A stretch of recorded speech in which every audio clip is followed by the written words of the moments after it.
Mixed by Ankit Ahir.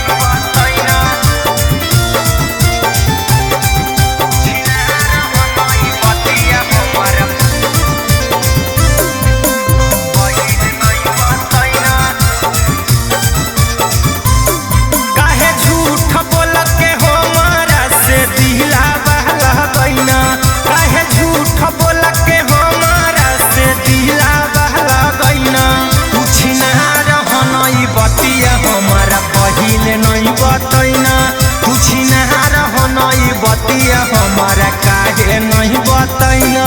अगे धीरे धीरे दिलावा के करी बचलियना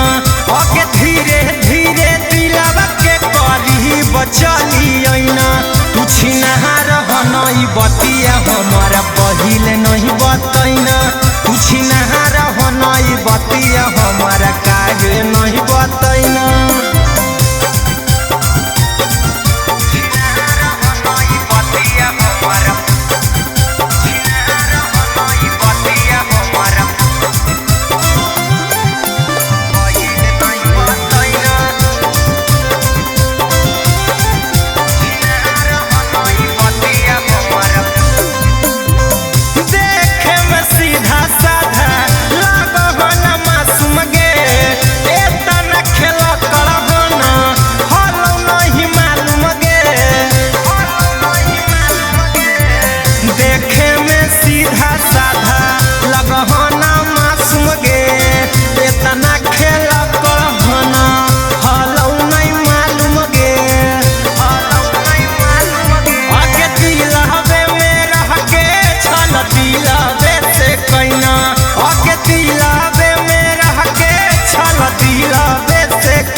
पहिले काहे नहीं बतैना